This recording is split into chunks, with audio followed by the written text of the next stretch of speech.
कल की पुराण में जिसे कई दिव्य शक्तियों का स्वामी बताया गया है, कुछ पुराणों के मुताबिक उस सफेद अश्व के पंख भी होंगे, तो कुछ कथाओं के मुताबिक उसका नाता पौराणिक अश्व दधृक से है, जिसका जिक्र ऋग्वेद में है।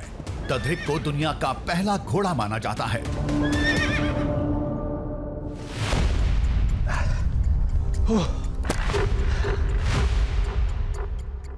कुछ घंटे बाद हम एक पर्वत के अंदर उस गुफा के सामने थे। लोगों के दावे के मुताबिक कलयुग के अंत में जहां से सैकड़ों घोड़े एक साथ निकलेंगे, जिनमें से एक होगा कल की अवतार का अश्व देवदत्त।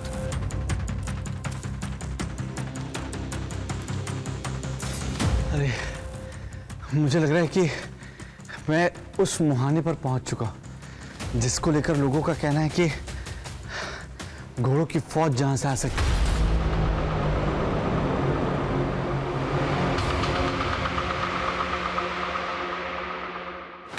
हमने मुहाने को गौर से देखा, एक एक चट्टान को छूकर महसूस किया।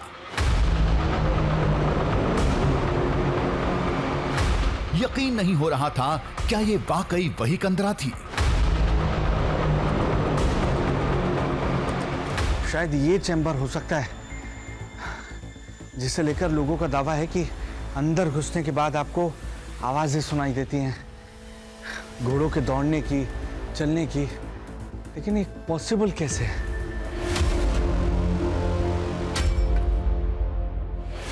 मंदिर के गिने चुने लोग यहां तक आए थे, लेकिन इसके आगे नहीं गए। एक वजह आस्था थी, तो दूसरा अनजान भय। अंदर जाने की मनाही नहीं थी, लेकिन आज तक कोई नहीं गया।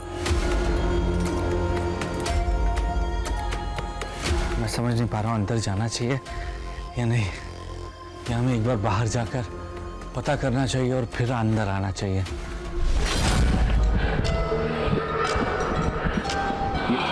हमारी मंशा गलत नहीं थी, बस ये सोचकर अंदर प्रवेश कर गए।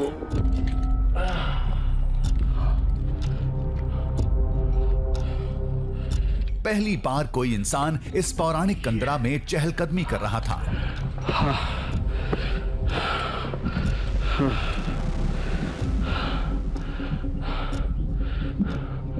अंदर एकदम सन्नाटा था, कोई ध्वनि या हरकत नहीं। सुई गिरने की आवाज भी कान के पर्दे फाड़ सकती थी।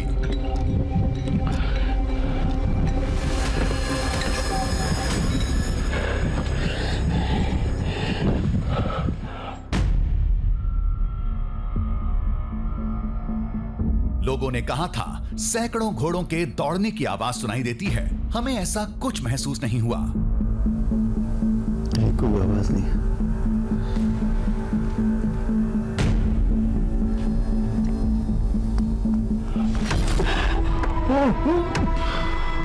लेकिन एक बात गौर करने लायक थी। कहने को यह गुफा थी, लेकिन अंदर बहुत ही विशाल चेंबर थे।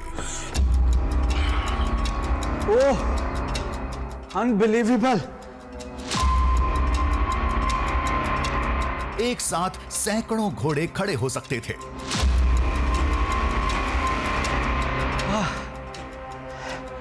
ये उम्मीद से भी काफी बड़ी गुफा निकल रही है। और ये जो चैम्बर है, ये कितना ऊंचा है, कितना विशालकाय है। इसे आप ऐसे देख सकते हैं कि मेरे टॉर्च की लाइट भी शायद ही ऊपर तक पहुंचे। देखिए, आसपास के लोग आस्था या किसी और वजह से गुफा के अंदर आने से बच रहे थे, लेकिन हमने कोशिश की कि जिस गुफा को लेकर लोग दावा करते हैं कि ये वही गुफा है जहां से नंदी, यागंती मंदिर के नंदी के खड़े होने के बाद जिस गुफा से कई घोड़े निकलेंगे, कई अश्व निकलेंगे, जिनमें से एक कल्कि का अश्व देवदत्त होगा, वो यही गुफा है, ये लोगों का मानना है।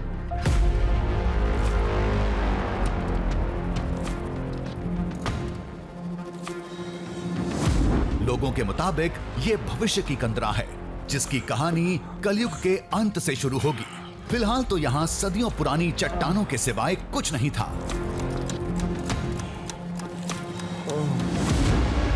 लेकिन एक मिनट, शायद यहाँ कुछ था। दौड़ कर आना जाए, यहाँ शिवलिंग है। यहाँ शिवलिंग है, शिवलिंग। इधर और दौड़ के, इधर संभल के आना, दौड़ के आओ इधर, लाइट लेकर आना प्रॉपर। मंदिर के एक कोने में हमें प्राकृतिक शिवलिंग दिखा।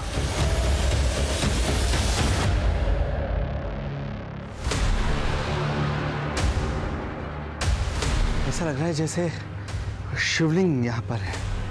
लगातार यहाँ ऊपर से, यहाँ से पानी छू रहा है, जो ऐसा आपको फील दे रहा है कि प्राकृतिक अभिषेक यहाँ पर इससे शिवलिंग का हो रहा है। दरअसल ये स्टेलेक्टाइट और स्टेलेग्माइट की आकृति है, जो आपको कई गुफाओं में देखने को मिलेगी।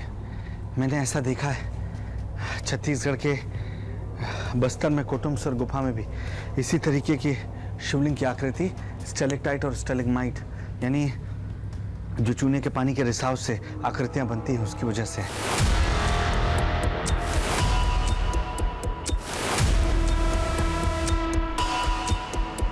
पूरी कंदरा में हॉल नुमा कई चेंबर थे जो घोड़ों की कहानी से मेल खाते थे।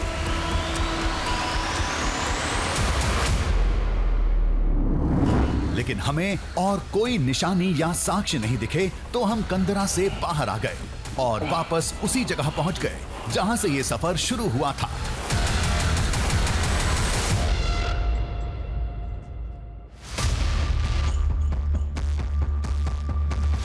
माना गुफा बहुत पुरानी थी, उसकी बनावट भी दावे और कहानी के मुताबिक थी।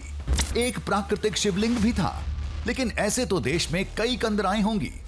ये कल की अवतार के अश्व वाली ही गुफा है, ये कैसे तय होगा?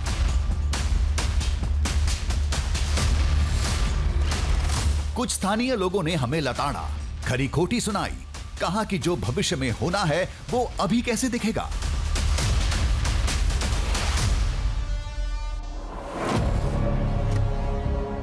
लेकिन हमें तो कुछ ऐसा देखना था जो ये बता सके कि ये धरती श्री कल्कि की है। सभी लोग बार बार एक कुंड का जिक्र कर रहे थे। भाषाई दिक्कत की वजह से पूरी बात समझ में नहीं आई, तो हम सीधे वहीं पहुंच गए।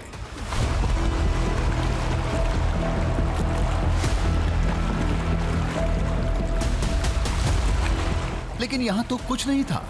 ये तो एकदम सामान्य सरोवर था, जैसा देश के हर मंदिरों में होता है।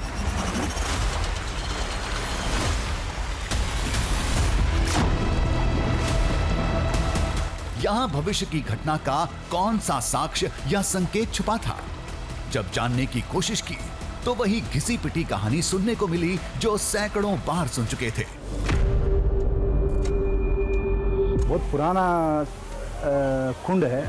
ये पानी जो आएगा ना यहाँ पे कहाँ से आएगा आज तक कोई भी नहीं पता कर सका। मगर जहाँ पे जो लेवल है ना, इसमें हमेशा वही लेवल रहता है पानी, इससे कम नहीं होता, ज़्यादा नहीं होता। वो पानी कहाँ से आता नहीं आता नहीं मालूम।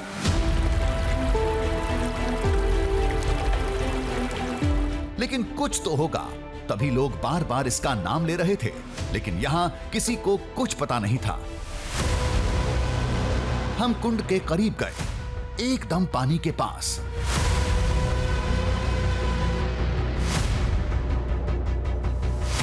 पानी के पास दीवारों पर कई सारी सुंदर कलाकृतियां बनी थीं।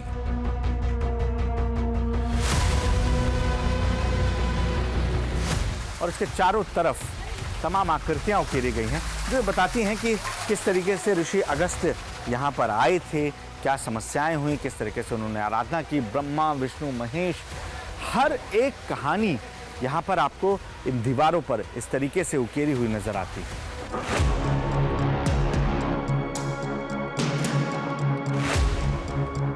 हम इन बेजोड़ कलाकृतियों को निहार रहे थे, जहां सभी देवताओं के साथ कई पौराणिक किरदार भी थे।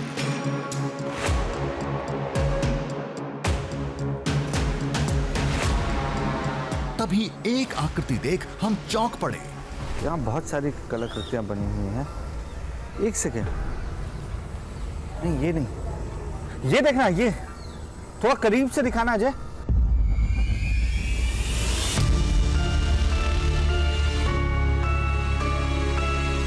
तमाम देवी देवताओं के साथ एक और कलाकृति थी जो बिल्कुल भगवान कल की अवतार से मेल खा रही थी।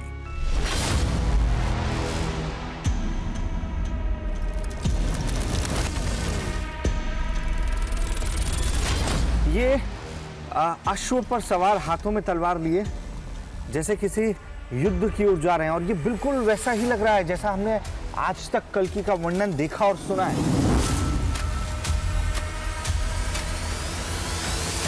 वही तलवार, वही घोड़ा, सब कुछ बिल्कुल वैसा ही जैसा कल्कि पुराण में लिखा है।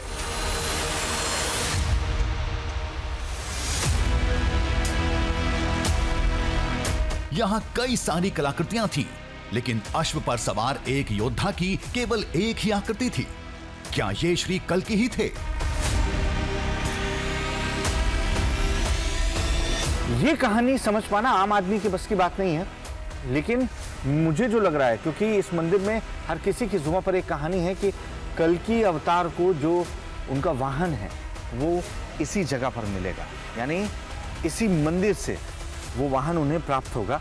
तो क्या ये उसे ही दिखाने की कोशिश की गई है? शेर, इनका मिश्रण नजर आ रहा है।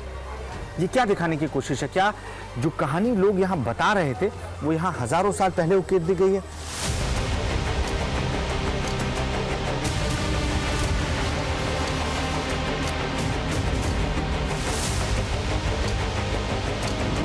दावे के मुताबिक जिस धरती से कलयुग के अंत का आरंभ होगा, जहां भगवान विष्णु के कल्कि अवतार कदम रखेंगे, जहां उन्हें अश्व और तलवार मिलेगी, वहां हजारों साल पहले ही श्री कल्कि के रूप को गढ़ दिया गया था, और इसे ही कहानी का साक्ष्य माना जाता है।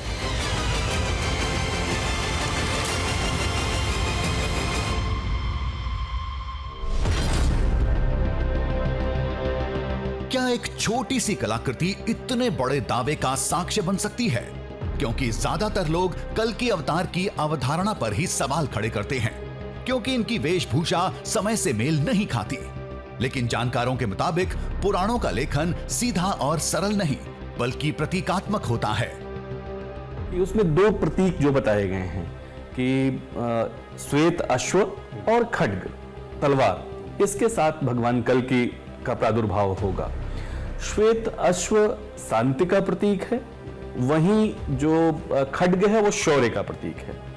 अश्व जिसका नाम तक हमारे ग्रंथों में आया है कि देवदत्त नाम का अश्व भगवान शिव अर्पित करेंगे भगवान कल्कि को। अब इसके मायने अगर आप तलाशिए तो हम ये मानते हैं कि कलयुग में पाप बहुत बढ़ जाएगा या बढ़ रहा है, एक दूसरे के प्रति अविश्वास और इस तरह के बहुत सारे अपराध ऐसे बढ़ जाएंगे। तो इसमें ये दोनों चीजें कितनी जबरदस्त सामंजस्य को दिखाती हुई हैं कि शांति और शौर्य के सामंजस्य या संयुग्मन के रूप में भगवान कल्कि एक पूर्णावतार के रूप में जन्म लेंगे और इतने सारे जो विसंगतियां समाज में हो चुकी हैं या आ चुकी हैं उनका शमन करेंगे, उनको दूर करेंगे, उनका नाश करेंगे और एक नए विश्व का शुभारंभ होगा, एक नए युग का शुभारंभ होगा, ऐसा हम मानते हैं। पौराणिक मान्यता के हिसाब से कलयुग 4,32,000 साल का है, जिसका अभी 5,000 साल का पहला चरण ही बीता है। साथ ही कई ग्रंथों में दशावतार का जिक्र भी है, जो एक ना एक दिन संपूर्ण होगा ऐसा माना जाता है। ऐसी दो जगहों की संकल्पना हमारे पौराणिक संदर्भों में बहुत स्पष्ट मिल रहा है कि भगवान कल्कि संभल नाम के गांव में विश्वेश नाम के ब्राह्मण के यहाँ उत्पन्न होंगे और यागंती में उन्हें ये सारी चीज़ें उनको प्राप्त होंगी, जो दक्षिण भारत का क्षेत्र है वहाँ पे। इसलिए ये दोनों ही जो हमारी संकल्पनाएं हैं वो यथार्थ हो, हम यही कल्पना भी कर सकते हैं, यही हमारी आस्था भी है। हिंदू पुराणों में कल्प को बहुत महत्व दिया गया है, जो दुनिया की अवधि मापने की एक इकाई है। जब तक समय का ये पहिया अपने अंतिम चक्र तक नहीं पहुंच जाता, तब तक कल्कि अवतार और उनके रूप को लेकर बहस जारी रहेगी।